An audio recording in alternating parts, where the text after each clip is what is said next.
الحمد لله الذي جعل الشمس والقمر بحسبان والنجم والشجر يسجدان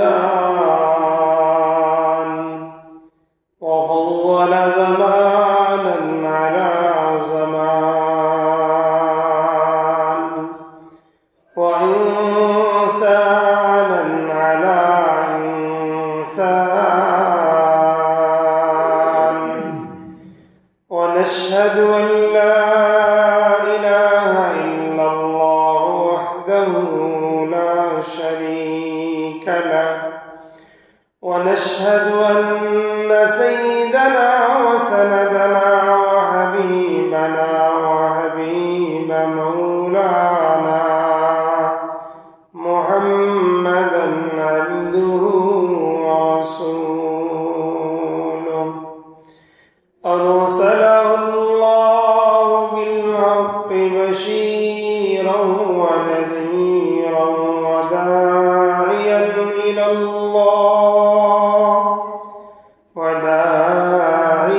إلى الله بإذنه وسراجا منيرا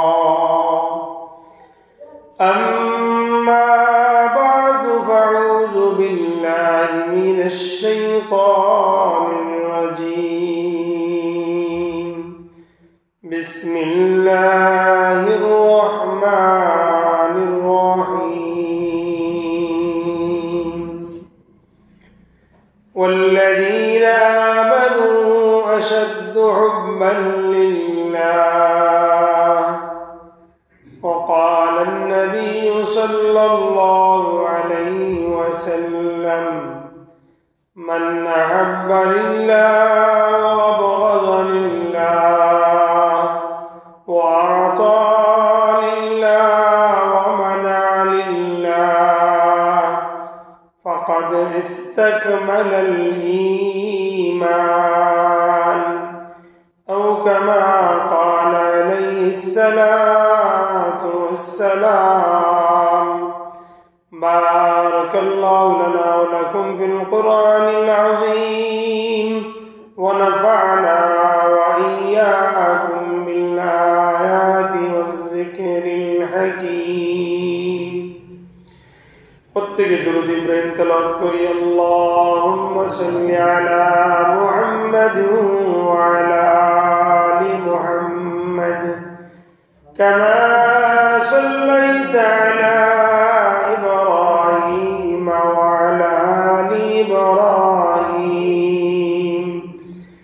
ইন্নাকা হামিদুম মাজিদ আল্লাহুম্মা على محمد وعلى آل محمد كما باركت على إبراهيم وعلى آل إبراهيم إنك حميد مجيد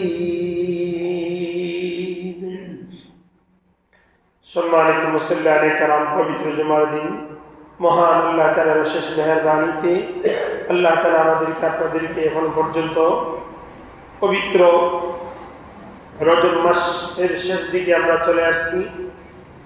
আল্লাহ তাআলা এখন পর্যন্ত যে আমাদেরকে হায়াত বৃদ্ধি করে দিয়েছেন, সাথে সাথে পবিত্র জুমার দিন জুমার নামাজ পড়ার জন্য আল্লাহ তাআলা তৌফিক দান করলেন, মসজিদে আসতে পারাই আমরা মহান আল্লাহ তাআলাকে খুশি করার জন্য আল্লাহ তাআলা যেন আমার প্রতি সন্তুষ্ট হয়ে যান, এজন্য আল্লাহকে খুশি করার নিয়তে অন্তরের অন্তঃস্থল থেকে ভালোবাসা নিয়া মহাব্বত নিয়া কালিমাতুশ শুকর বলি আলহামদুলিল্লাহ।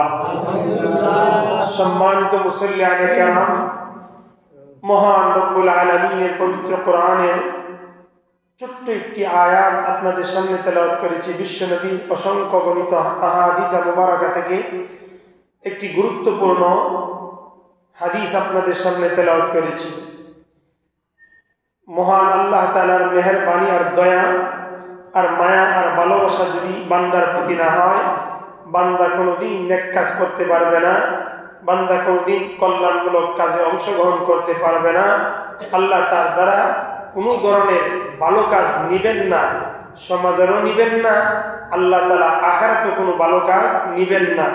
যদি আল্লাহ ভালোবাসা মোহাব্বত যদি বান্দার প্রতি না হয়, তাহলে মনে রাখতে হবে আমরা যারা আল্লাহ তাআলার হুকুম পবিত্র জুমার নামাজ পড়ি, 5 বেলা নামাজের জন্য চেষ্টা করি, এই যে ইবাদতগুলো করতে পারতেছি, এগুলো একমাত্র আল্লাহ তাআলার মোহাব্বত আমার আপনার প্রতি থাকার কারণেই আমাদের দ্বারা এই টুটাফাটা আমলগুলোর সাথে জড়াইয়া থাকা, সম্পর্ক রাখা, হাজিরা দেওয়া সম্ভব হচ্ছে না। নিজের ক্ষমতার বলে নয়, আমার আল্লাহ আমাকে কোনো না কোনো কারণে একটু ভালোবাসছেন, এই জন্য আমি 5 বেলা নামাজ পড়ি।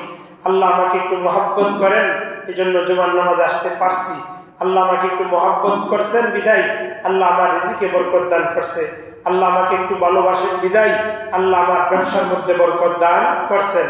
মনে রাখতে হবে আল্লাহর ভালোবাসা আপনার প্রতি আছে বিদায় আপনি এখনো পর্যন্ত আল্লাহ তাআলার নিয়ামত রিজিক উপভোগ করে দুনিয়ার জমিনে সুস্থ শরীর নিয়ে বসবাস করতেছেন। এগুলা কার মহব্বতের কারণে? আল্লাহ তাআলার মহব্বতের কারণে।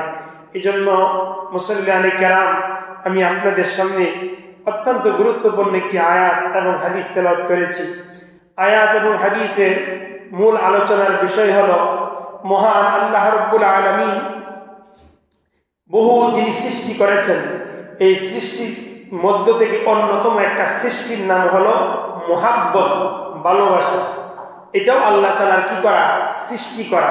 এগুলো আল্লাহ দান করছেন। তো মোহাব্বত আর ভালোবাসা যে জিনিসটা, এই জিনিসটাও আল্লাহ তাআলাই কি করেছেন? সৃষ্টি করেছেন।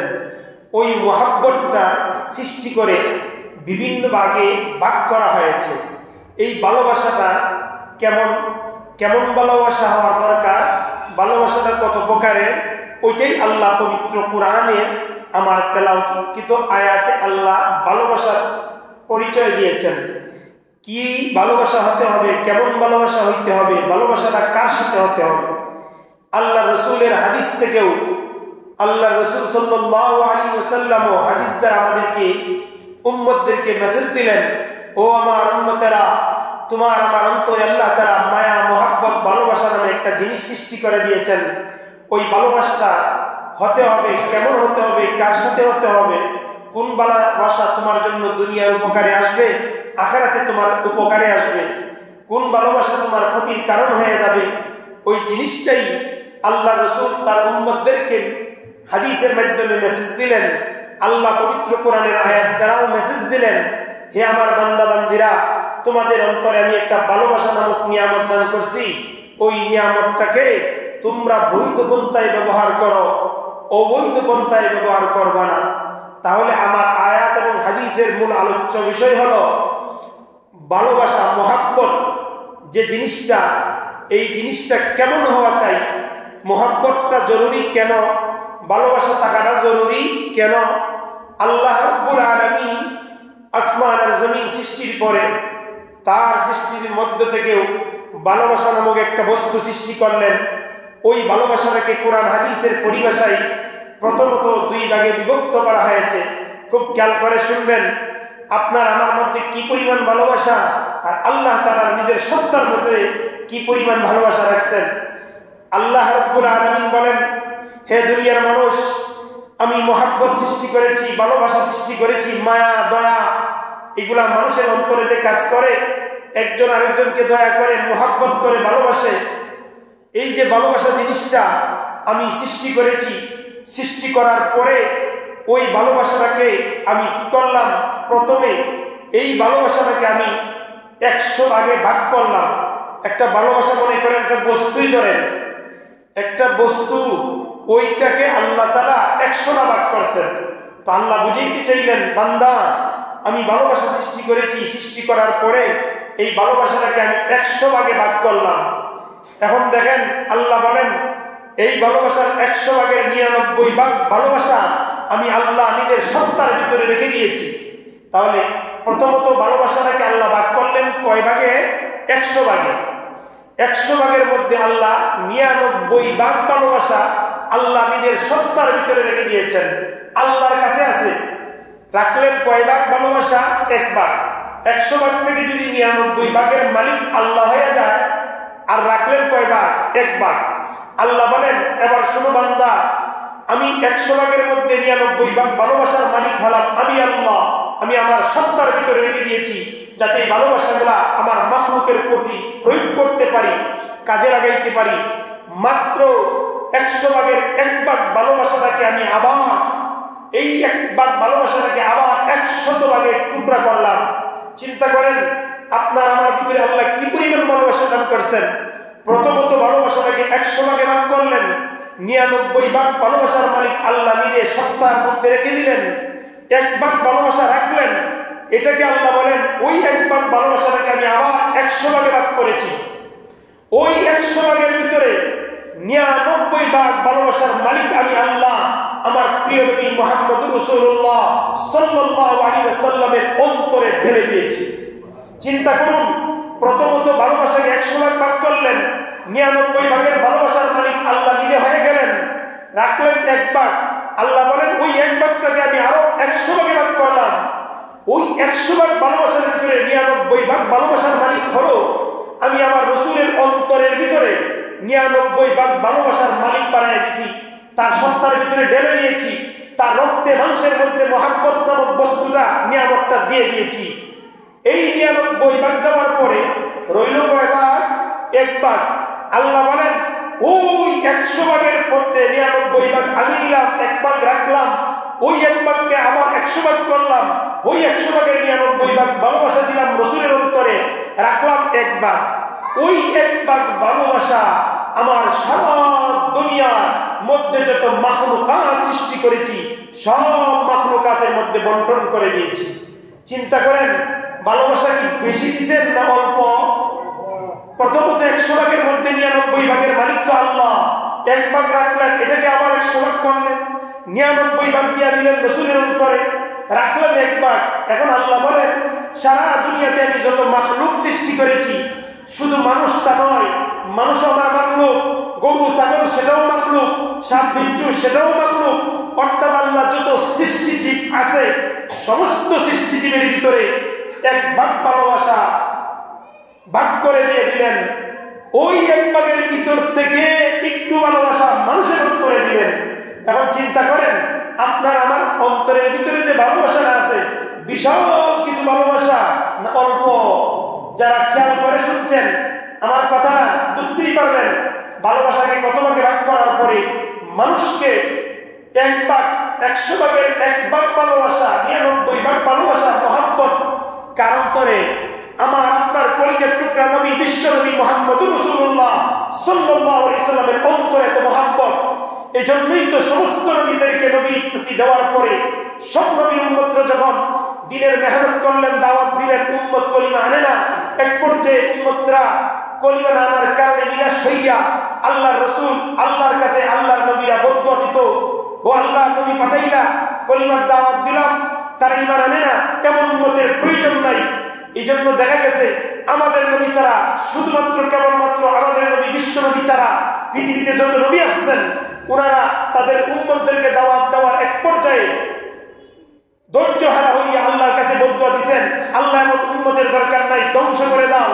আল্লাহ তাদের দোয়া কবুল করে সব নবীর উম্মত যারা নাফরমান করত, নবীকে মানত না, এদের উম্মতদেরকে, নবীদের উম্মতদেরকে আল্লাহ ধ্বংস করে দিয়েছেন। কিন্তু একমাত্র কেবলমাত্র একজন নবী পৃথিবীতে পাওয়া গেল, যেই নবীকে কলিমার দাওয়াত দিয়ে পাঠাইলেন, উম্মতদেরকে দাওয়াত দিলেন, কেউ ঈমান আনলো, কেউ ঈমান আনলো না, তারপরও ওই নবী আল্লাহর কাছে বলে নাই যে আল্লাহ আমাকে কলিমা দিয়ে পাঠাইলা।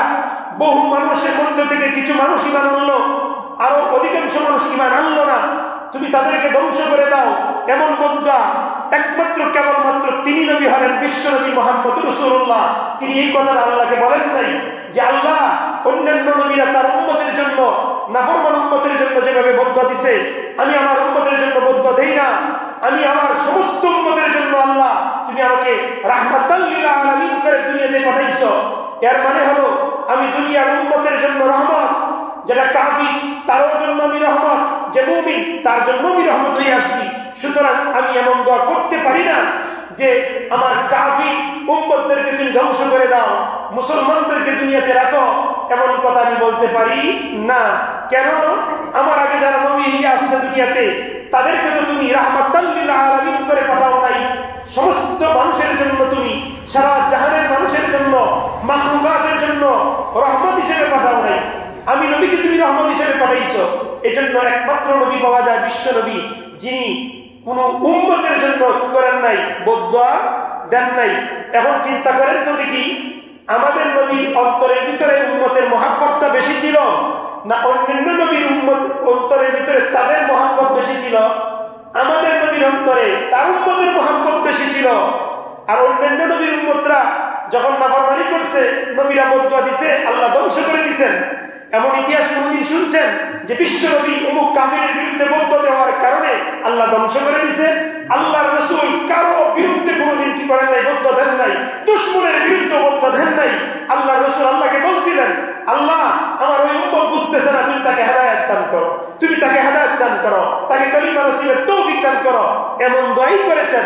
কিন্তু নূহ নবীর জীবন তালাশ করে দেখেন, এক পর্যায়ে নিরাশাইয়া বলছিলেন, আল্লাহ আমার এই উম্মতগুলোকে ধ্বংস করে দাও, এত দাওয়াত দিলাম, নাফরমানি করে, আমাকে নবী মানে না, এদের মতো উম্মতের প্রয়োজন নেই।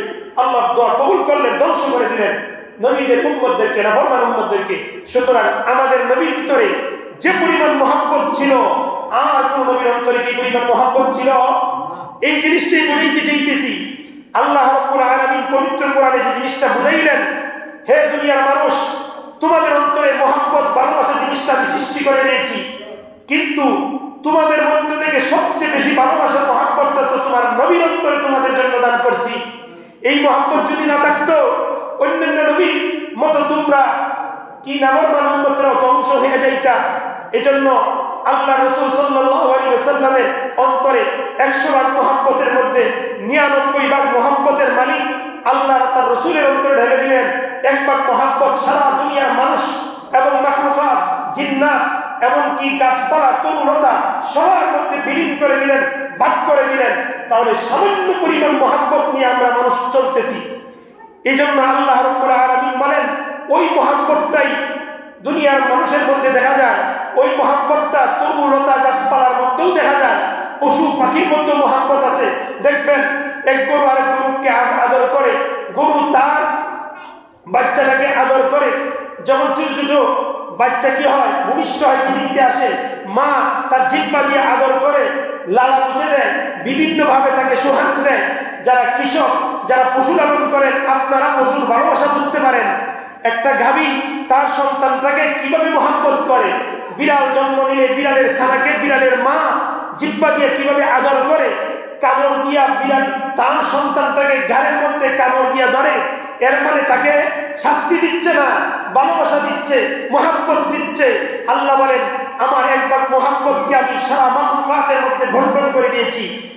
পশু পশুকে মহব্বত করবে, গাছপালা গাছপালার প্রতিও মহব্বত আছে, একটা সাপ আর একটা সাপকেও মহব্বত করে।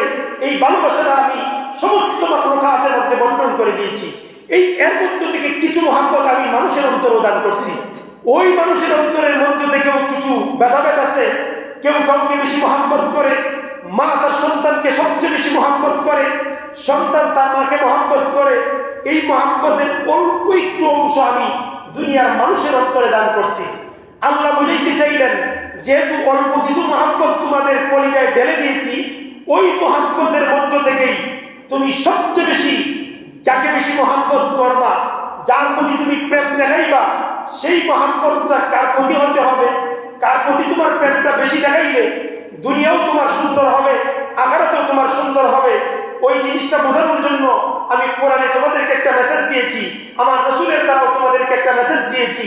ও দুনিয়ার মুসলমানের সন্তানেরা, তোমাদের অন্তরের ভিতরে সবচেয়ে বেশি কার মহব্বত রাখবা, কার ভালোবাসা নিয়ে তোমার জীবন পরিচালনা করবা, কার মহব্বত নিয়ে ইবাদত করবা, কার মহব্বত নিয়ে আল্লাহর নামে উচ্চারণ করবা, এই জিনিসটা বোঝানোর জন্যই আল্লাহ পবিত্র কোরআনে ঘোষণা করেন, قال سبحانه وتعالى والذين آمنوا أشد حبا لله।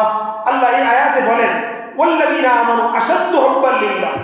হে দুনিয়ার ঈমানদারেরা, তোমরা সবচেয়ে বেশি, যত বেশি ভালোবাসা আছে, চূড়ান্ত পর্যায়ের ভালোবাসা তোমাদের অন্তরে যেন আল্লাহর প্রতি হয়।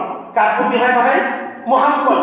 মোহাব্বত জিনিসটা বুঝাইতে চাইতেছি, ভালোবাসা জিনিসটা আল্লাহ তাআলা কোরআনে উল্লেখ করেছেন। আল্লাহ বলেন, ও ঈমানদারেরা, তোমাদের অন্তরের মধ্যে আসাদ্দু হুব্বান লিল্লাহ, মানে ভালোবাসার চূড়ান্ত পর্যায়ে যে পরিমাণ ভালোবাসা হইতে পারে মানুষের অন্তরে, সবচেয়ে বেশি মোহাব্বতটা তোমরা আমি আল্লাহর প্রতি দেখাই। কার প্রতি দেখানোর জন্য বলছেন ভাই? আল্লাহ তাআলার প্রতি। আসেন এখন ভালোবাসার ব্যাপারে আল্লাহ রাসূল আমাদেরকে উম্মতদেরকে কি মেসেজ দিলেন, ওই জিনিসটাই আল্লাহ রাসূল হাদিসে উল্লেখ করলেন। قال النبي صلى الله عليه وسلم من أحب لله وأبغض لله وأعطى لله ومنع لله فقد استكمل الإيمان। আল্লাহ রাসূল এই হাদিসে বলেন, মান আহাব্বা লিল্লাহ, সবচেয়ে বেশি মহব্বত করো তোমরা আল্লাহকে। কাকে ভাই? আল্লাহ রাসূল নিজেই বলেন, মান আহাব্বা লিল্লাহ, সবচেয়ে মহব্বত কাকে করবা? আল্লাহকে করবা। এরপরে অংশে আল্লাহ রাসূল বলেন, ও আমার উম্মতেরা, তোমাদেরকে নসিহত করলাম, ওয়াজ কইরা গেলাম, উপদেশ দিয়া গেলাম, মান আহাব্বা লিল্লাহ, হে আমার উম্মতেরা, সবচেয়ে বেশি মহব্বত তোমাদের অন্তরের ভিতরে আল্লাহর মহব্বত যেন থাকে। তোমরা সবচেয়ে বেশি মহব্বত করো আল্লাহকে। ওয়া আবগাদা লিল্লাহ, আল্লাহ রাসূল বলেন, হে আমার উম্মতেরা, তোমরা আল্লাহর জন্য কারো সাথে দুশমনি করবা। দুশমনি করার জন্য বলছেন, ওয়া আবগাদা লিল্লাহ, কারো সাথে কারো দুশমনি যদি করতে হয়, তোমাদের নিজস্ব স্বার্থে দুশমনি করবা না, আল্লাহর সাথে দুশমনি করবা।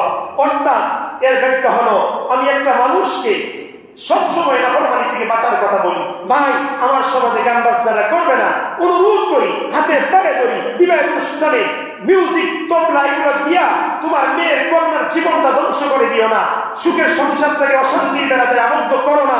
হাতে ধরে পায়ে ধরে মসজিদে বয়ান করে বুঝাই, মাইক দিয়ে বয়ান করে বুঝাই, এরপরেও আপনি আমার বয়ান শুনেন না, শুনলেও বুঝেন না, বুঝলেও আমল করেন না, এরপরেও আপনি আমার বিরুদ্ধে চলেন, আমার পিছনে ষড়যন্ত্র রেখে গেলেন, আমার চাকরি খাওয়ার জন্য পায়তারা করেন, আমার বদনাম করার জন্য পায়তারা করেন। আল্লাহর রাসূল বলেন, যে মানুষটাকে তুমি দ্বীনের দাওয়াত দিলা, তাকে হক পথে আসার জন্য বললা, নাফরমানি থেকে বেঁচে থাকার জন্য বললা, ওই মানুষটা যদি তোমার দুশমন হয়ে যায়, তার বিরুদ্ধে লেগে থাকো। এটাকেই বলে মুআবাগাদা লিল্লাহ। সুতরাং আমি কারোর সাথে দুশমনি করবো কার জন্য? আল্লাহর জন্য। তো আল্লাহর হুকুমটা মানার জন্য তাকে আমি বলছি, বারবার বুঝাই, তারপরে বুঝে না, সেই মানুষটা এক পর্যায়ে আমার দুশমন হয়ে গেছে, আমিও তার দুশমন হয়ে গেছি। কেন? সে আমাকে সহ্য করতে পারে না। সে আমাকে কি করতে পারে না? সহ্য করতে পারে না। কেন? তার স্বার্থের বাহিরে আমি বয়ান করি, তার স্বার্থের বিরুদ্ধে চলে যায়, আমার বয়ান তার বুঝে আসে না, আমার বয়ানটাই তার মনে পরিপন্থী হয়ে যায়। কেন? তার মনের সম্পর্ক শয়তানের সাথে, আর ইমামের মনের সম্পর্ক আল্লাহ তাআলার সাথে। তো আল্লাহ তাআলার সাথে মনের সম্পর্ক যদি না হয়, আমার ভালোবাসা যদি আল্লাহর সাথে না হইয়া শয়তানের সাথে হইয়া যায়, তো শয়তান তো তোমাদের চিরন্তন দুশমন। শয়তান মানুষের কি দুশমন? চিরন্তন দুশমন। তোমাদের চিরন্তন দুশমন শয়তানের সাথে সম্পর্ক। যাও, তোমাদের শয়তানের ঠিকানা আল্লাহ তাআলা সার্টিফিকেট দিয়ে দিয়েছেন, শয়তান চিরস্থায়ী জাহান্নামী। তো তুমিও তো চিরস্থায়ী জাহান্নামীর সাথে বন্ধুত্ব করতেছ, ভালোবাসা রাখতেছ। সুতরাং গান বাজনার সাথে বন্ধুত্ব যাদের আছে, মোহাব্বত যাদের লেলিহান হয়ে গেছে, এরা মোহাব্বতটার সম্পর্ক হলো মূলত কার সাথে? শয়তানের সাথে। আর শয়তানের ঠিকানা কোথায়? জাহান্নাম। আল্লাহ রাসূল অন্য হাদিসে বলেন, আল মারউ মা মান আহাব্বা। আল্লাহ রাসূল বলেন, হে আমার উম্মতেরা, মনে রাখবা, তোমাদেরকে এই মেসেজটাও দিয়ে গেলাম, আল মারউ মা মান আহাব্বা, যার সাথে যার মোহাব্বত, তার সাথে তার কিয়ামত। এই প্রবাদটা আমরা জানি না ভাই? তো আমার মোহাব্বত হলো গানের সাথে, তো গানের ঠিকানা জাহান্নাম। কেন? গানের সম্পর্ক শয়তানের সাথে। তো ওনার ঠিকানা যদি জাহান্নাম হয়, তুমি তার বন্ধু হইয়া কি জান্নাতে যাইবা? বন্ধু যে পথে চলবে, আমিও তো ওই পথেই চলবো। সুতরাং কেউ যদি ইমামকে মোহাব্বত করে, মুয়াজ্জিনকে মোহাব্বত করে, সমাজের আলেমকে মোহাব্বত করে, দিনদার মানুষকে মোহাব্বত করে, তাবলীগওয়ালা সাথীদেরকে মোহাব্বত করে, সে যেন আল্লাহ রাসূলকে মোহাব্বত করলো। কেন?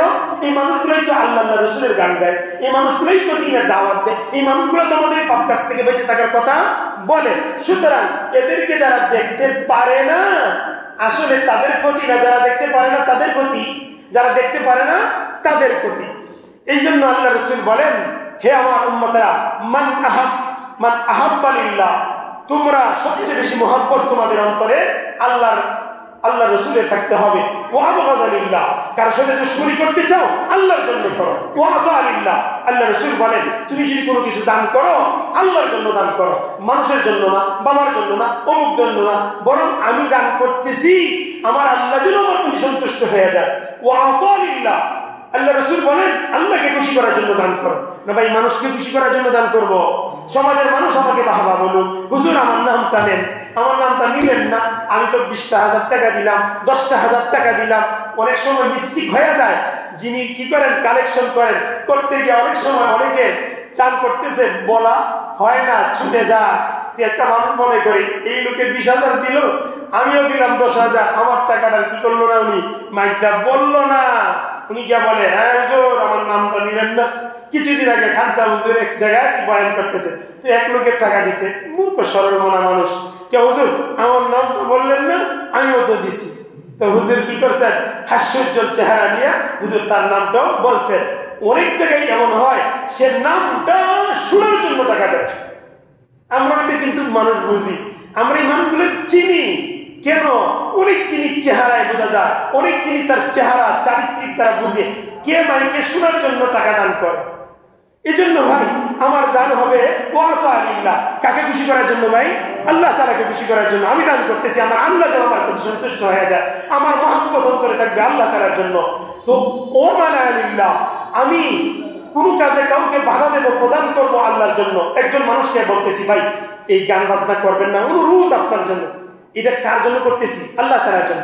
আল্লাহকে মহব্বত করি কেন, আল্লাহ তাআলা বলছেন তা'মুরুনা বিল মা'রুফ ওয়া তানহাউনা আনিল মুনকার, তুমি সৎ কাজে মানুষকে আদেশ করো, অসৎ কাজে বাধা প্রদান করো। এটা তো আল্লাহ তাআলা আমাদেরকে কোরআন দিয়ে কি করছেন, ওয়াজ করছেন, নসিহত করছেন। এই অনুযায়ী আপনাদের সমাজে কেউ যদি এমন কাজে জড়িত হয় আমরা কিন্তু তাদেরকে বলি, নিষেধ দিই। আপনি যদি মনে মনে বলেন একজন ইমাম সাহেব হইয়া মিয়া এখানে আসি ইমামতি কর্তা আইসা মাতব্বরি করে আমরা সমাজে, হে ভাই আপনার পরিবারের অন্য বিষয় নিয়ে তার মাতব্বরি করতে চাচ্ছি না। আপনার সন্তানকে আপনি গজবে দিয়ে যাচ্ছেন, আপনার সন্তানকে অন্যের করে পাঠাচ্ছেন, এটা গজব দিয়ে পাঠাচ্ছেন। আপনি জানেন মিউজিকের তবলার কারণে এই জমিন লানত করে আপনার উপরে, জমিন কাঁপতে থাকে মিউজিকের শব্দের কারণে। রাসূলের হাদিসে আসছে ওই জমিন আল্লাহ তাআলার কাছে চিৎকার দিয়ে বলে আল্লাহ তুমি আমাকে হুকুম করো তোমার ওই বান্দাটাকে আমি কি করি, আমার জমিনটাকে 2 ভাগ করে তাকে পেটের ভিতরে নিয়ে খেয়ে ফেলি। খুব ভালো লাগে গানটা না, শুনতে খুব মজা লাগে। তো আমার আদরের মেয়ে, সোনার টুকরার মেয়ে, একটা মাত্র মেয়ে নিয়ে বিবাহ দিব জাঁকজমক ভাবে যদি দিতে পারি না, জাঁকজমক দিচ্ছ না, তোমার কলিজার টুকরা সন্তানকে জাহান্নামের কিনারায় পাঠায় দিচ্ছ। এই বয়ান আমাদের সমাজের কিছু মানুষের ভালো লাগে, কিছু মানুষের ভালো লাগে না। বলেন আর কিভাবে বললে বলবেন, হুজুর এত রাগ করে কথা বলেন কেন, নরম সুরে বলতে পারেন না? ভাই নরম সুরে সব জায়গায় বলার জন্য বলা হয়নি, কোরআনই বলছে বিভিন্ন জায়গায় আশিদ্দাউ আলাল কুফফার, বিভিন্ন ক্ষেত্র বিশেষে তোমরা মুনাফিকদের সাথে কঠোরতা হয়ে যাও। আল্লাহ রাসূল বিভিন্ন জায়গায় কঠোরতা হয়ে গেছেন, উনি বয়ান দিলে ওনার চেহারা লাল হয়ে যেত, চোখগুলো বের হয়ে যেত, আতঙ্কিত হতো মানুষ। এটা কোরআনের সিস্টেমের বয়ান দিচ্ছি আমরা। তো আপনাদেরকে বোঝানোর পরেও বুঝেন না কেন, বোঝানোর পরেও বুঝেন না কেন? প্রশাসনের সহযোগিতা নিতে হয়, বলতে হয়। তো প্রশাসনকে এত ভয় করেন আপনারা, আপনার বিরুদ্ধে মামলা হয়ে গেছে, শুনছেন সকালবেলায় পুলিশ আসবে, বাড়ি ঘর ছেড়ে ফেলায় চলে যায়। হে ভাই গুনাহগার ভাই, হে গুনাহগার ভাই, আপনি গুনাহ করার কারণে আপনার পিছনে জাহান্নামের একজন ফেরেশতা দাঁড়ায় থাকে, যে কোনো মুহূর্তে আপনার জানটা আজরাইলে কবজ করবে আর আপনাকে জাহান্নামের মেহমান বানায় নিয়ে যাবে। আপনি জাহান্নামের বিষ থেকে একটাবার ভয় করতে দেখি না আপনাকে? আপনি দুনিয়ার পুলিশকে এত ভয় করেন? মহব্বত। এই জন্য ভাই আল্লাহ তাআলার প্রতি মহব্বত থাকতে হবে। যার কলিজায় আল্লাহর প্রতি রসুলের প্রতি মহব্বত থাকবে তার সন্তানের বিবাহের অনুষ্ঠানে কোনোদিন গান বাজনা করবে না। কিন্তু যারা করে মনে রাখবেন তাদের অন্তরে কার মহব্বত নেই?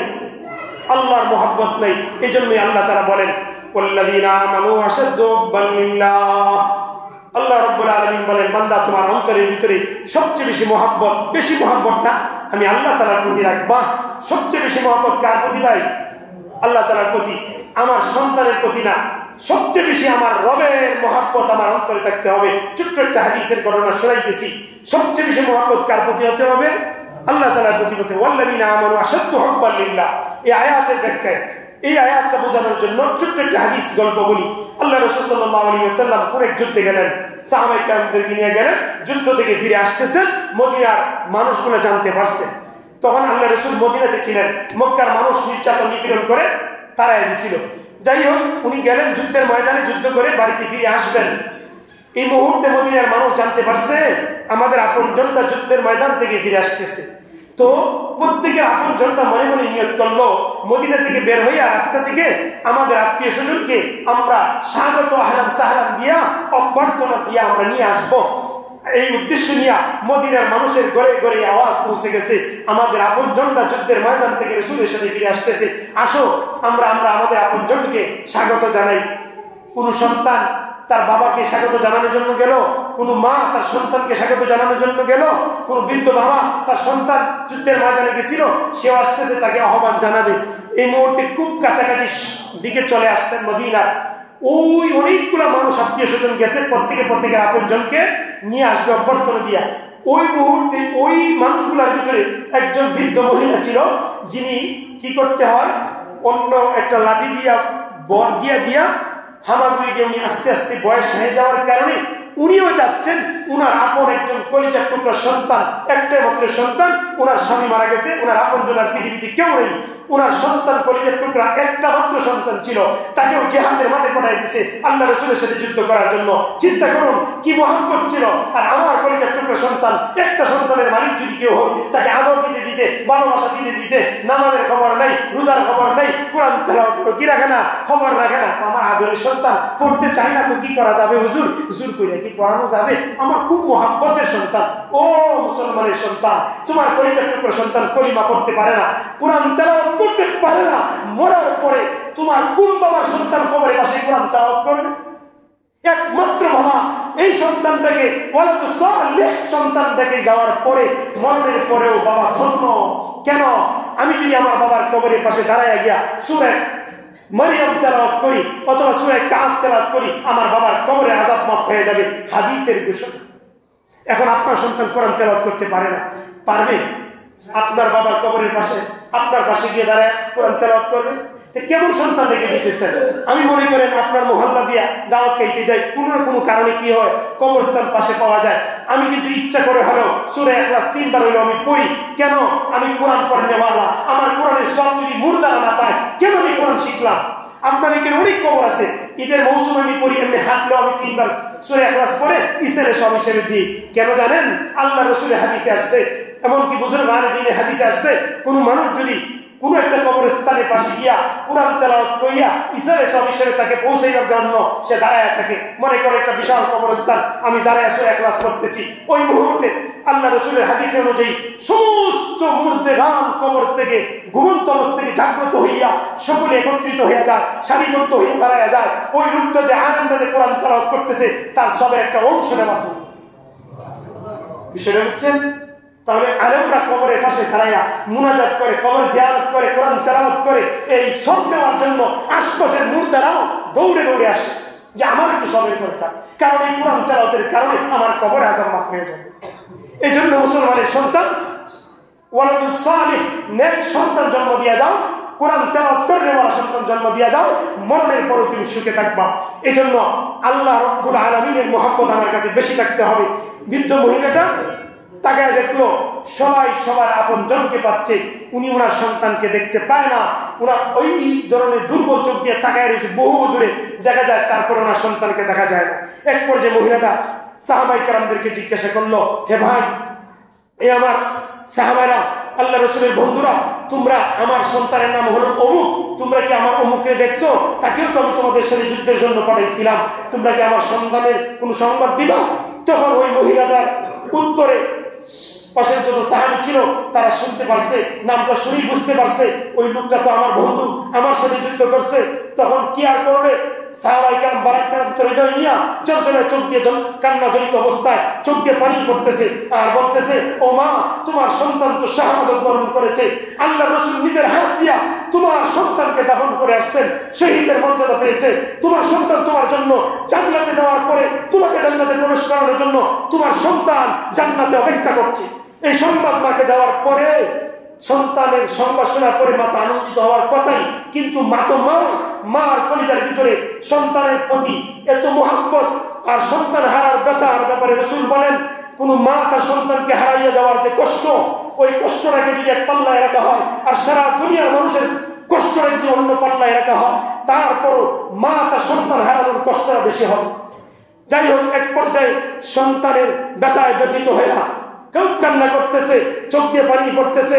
এই অবস্থায় তার চোখের সামনে একটা মেকআপ ছিল, পর্দা দিয়ে ঢাকা ছিল, পর্দাটা চোখ মোছার জন্য মেকআপটা কিছু অংশ খুলে গেছে। ওই মুহূর্তে ওই মেকআপটা আবার দিচ্ছেন। এই দৃশ্যগুলো সাহাবায়ে কেরাম লক্ষ্য করতেছে। হ্যাঁ, একজন বৃদ্ধ মহিলা, তার সন্তান মারা গেছে। একটা সন্তান মারা গেলে মারা বোনটা পাগলের মতো হয়ে যায়, মাথার কাপড় পরে যায়, শরীরের কাপড় পরে যায়, কোন খবর থাকে না। এই বৃদ্ধ মহিলার সন্তান শহীদ হয়ে গেছে, এরপরও মেকআপের অবস্থা সামান্য নিচে আসছে। ওইটাকে উঁচু করার জন্য এত সতর্ক। সাহাবায়ে কেরাম জিজ্ঞাসা করলেন, ও মা, তোমার সন্তান মারা গেছে, তার দুঃখে এদিক সেদিক পর্দাটা হইতেই পারে, এটাও তুমি সচেতন? তখন মা বলতেছে, হে আমার সাহাবায়ে কেরাম, হে আল্লাহ রাসূলের বন্ধুরা, আমার সন্তান হারিয়ে গেছে, এই জন্য আমি চোখ দিয়ে কান্না করতেছি। আর মেকআপটা আমি আমার আল্লাহর মহব্বতের মেকআপটা উপরে তুলতেছি। কেন? আমার সন্তান চলে গেছে, আমার সন্তান মারা গেছে, কিন্তু আল্লাহর মহব্বত তো আমার অন্তর থেকে মারা যায় নাই। সুতরাং আল্লাহর মহব্বতে আমার পর্দা লঙ্ঘন হয়ে যায়, এমন সুযোগ দেওয়া যাবে না। বলেন, এই মার অন্তরে সন্তানের মহব্বতটা বেশি ছিল না আল্লাহর মহব্বতটা বেশি ছিল? যদি সন্তানের মহব্বত বেশি হইতো, মাথার কাপড় কখন পড়ে গেছে এই খবর মার থাকতো না। এই জন্যই আল্লাহ বলেন, ওয়াল্লাযীনা আমানু আশাদ্দু হুব্বান লিল্লাহ। হে মুসলমানের সন্তান, হে আমার বান্দা বান্দীরা, তোমার অন্তরের ভিতরে সবচেয়ে মহব্বতটা আমি আল্লাহর রেখো, তাহলে তুমি দুনিয়াতে সফল হবা, আখিরাতেও সফল হয়ে যেতে পারবা। এই জন্য আমরা সবচেয়ে বেশি আমার জন্মদাতা মা বাবাকে বেশি ভালোবাসবো না আল্লাহকে ভালোবাসবো? তো আল্লাহ বলল, গান বাজনা করিও না, রমজানের রোজা রাখো। আর মা বলল, সন্তান, তুমি রমজানের রোজা রাখার দরকার নেই, স্বাস্থ্যটা নষ্ট হয়ে যাবে। বলেন, কার কথা রাখবেন? মা বলছে, সামনে রমজান মাস আসতেছে, তুমি মেয়ে মানুষ, রোজা রাখার দরকার নাই, আরো কয়েক বছর পরে রাখো। অথচ সে বালেগ হয়ে গেছে। মাও বলে, বাবাও বলে দরকার নাই, আর আল্লাহ বলে আমার দরকার আছে, তুই রাখ, না হলে তুই বিপদগ্রস্ত হয়ে যাবে। বলেন তো দেখি, এই সন্তানটা এমন অবস্থায় তার মার প্রতি বাবার প্রতি মহব্বত দেখাবে না আল্লাহর প্রতি? এমন বসুদ্ধ মা বাবাও দুনিয়াতে আছে যার সন্তানকে কদর করে প্রেম দেখাইয়া সন্তানকে রোজা রাখা থেকে বিরত রাখে। এবং গজব্য মা বাবার ব্যাপারে রাসূলের হাদিসে আল্লাহর কোরআনে আয়াত নাযিল করে আল্লাহ বলেছেন, যে মা বাবার নাফরমানির কারণে, যে মা বাবার লালন পালনের কারণে সন্তান নাফরমানি করছে, গুনাহ কাজ করছে, ওই সন্তানকে যখন জাহান্নামের কথা বলা হবে, ওই সন্তান কিয়ামতের ময়দানে বলবে, আল্লাহ, আমার শুধু অপরাধ নাই, আমার মা বাবার অপরাধ আছে। আমার মা বাবাকে দাও আমার সামনে, আমি আমার মা বাবাকে আমার সামনে ফেলাইয়া আমি তাদের গর্দনায়, তাদের শরীরে পা দিয়া, নিজের পা দিয়া লাথি মেরে মেরে আমি তাকেও নিয়ে জাহান্নামে যাইব। কেন? আমার মা বাবা আমার প্রতি সচেতন করলো না কেন? আমার মা বাবা আমাকে লালন পালন করার ক্ষেত্রে তখন বললো না কেন রোজা রাখা, রমজানের রোজা রাখা আমার উপরে ফরজ হয়ে গেছে?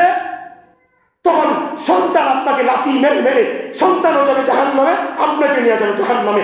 মনে না থাকলে কালকে মনে রাখবেন এই কথাটা, কিয়ামত পর্যন্ত মনে রাখবেন, রমজান আসলে মনে রাখবেন যে কি বয়ানটা হুজুর করলো মসজিদের জুমার নামাজ। এই সন্তান লাথি মারবে আপনাকে, জন্মদাতা মা বাবাকে। যে মা বাবা তার সন্তানকে নাফরমানি শিখাইতেছে, আল্লাহর হুকুম থেকে বিরুদ্ধে চলে যাওয়ার জন্য বলতেছে, আল্লাহ এমন নাফরমান মা বাবা থেকে আমাদেরকে হেফাজত করুন। আমিন। ওয়া আখিরু দাওয়ানা আলহামদুলিল্লাহি রাব্বিল আলামিন। যারা সুন্নাত পড়ছেন